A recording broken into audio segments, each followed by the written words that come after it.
Republic Act Number 10627, an act requiring all elementary and secondary schools to adopt policies to prevent and address the acts of bullying in their institutions. Okay, I will discuss the sixth section of this act. The first section is short title. This act shall be known as the Anti-Bullying Act of 2013. The second section is Act of Bullying. For purposes of this act, bullying shall be referred to any severe or repeated use by one or more students of a written, verbal, or electronic expression, or a physical act or gesture, or any combination thereof directed at another student that has the effect of actually causing or placing the latter in reasonable fear of physical or emotional harm or damage to his property, creating a hostile environment at school for the other students, infringing on the rights of the other students at school, or materially and substantially disrupting the education process or the orderly operation of a school. Let's proceed to the third section. Is adoption of anti-bullying policies. All elementary and secondary schools are hereby directed to adopt policies to address the existence of bullying and their respective institutions.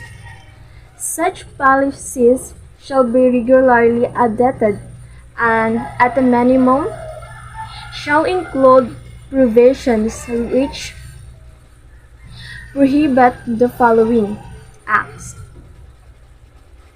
bullying on school grounds, property immediately adjacent to school grounds, at school sponsors or school-related activities, functions, or programs, whether or school grounds and school bus stops, on school buses or other vehicles owned, last or used by a school, or through the use of technology or an electronic device owned, last or used by a school. The fourth section is mechanism to address bullying. The school principal or any persons who holds a comparable role shall be responsible for the implementation and oversight of policies intended to address bullying.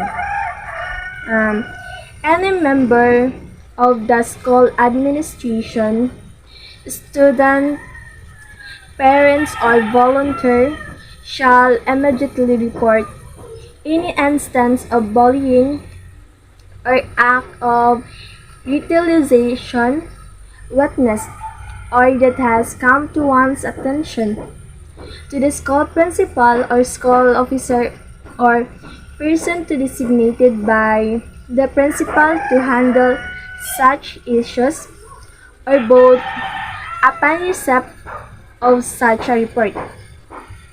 The school principal or the designated school officers or person shall promptly investigate.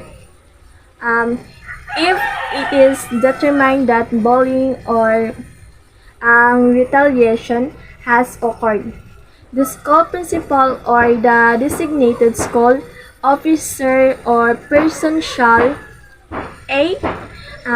Notify the law enforcement agency of the school principal or design believes that criminal charge under the revised penal code may be pursued against the perpetrator.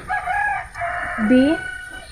take appropriate disciplinary administration action. C. Notify the parents or guardians of the perpetrator. And D. Notify the parents or guardians of the victim regarding the action taken to prevent any further acts of bullying or retaliation. Even accidents of bullying or retaliation involve students from more than one school. The school first informed of the bullying or retaliation shall promptly notify the appropriate administration of the other school to both may take appropriate actions. The 5th section is reporting requirements. All schools shall inform their respective schools, division, superintendents in writing about the anti-bullying policies formulated within 6 months from the effectivity of this act.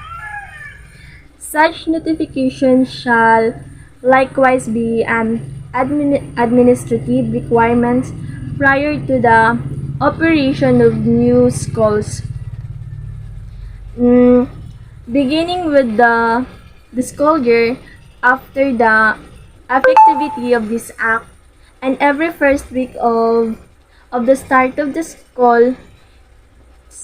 school year thereafter, school shall submit a report to their respective schools division superintendents, all relevant information and statistics on acts of bullying or retaliation. The school division superintendents and shall compile this data and reports the same to the Secretary of the DepEd, and who shall likewise formally transmit a comprehensive report to the Committee on Basic Education of both the House of Representatives and the Senate. Okay, the last one is the Section 6. The Section 6 sanction for non-compliance and the rules and regulations to be implemented pursuant to this act. The Secretary of the DepEd shall prescribe the appropriate administration sanction on school administration who shall fail to comply with the requirements under this act. In addition,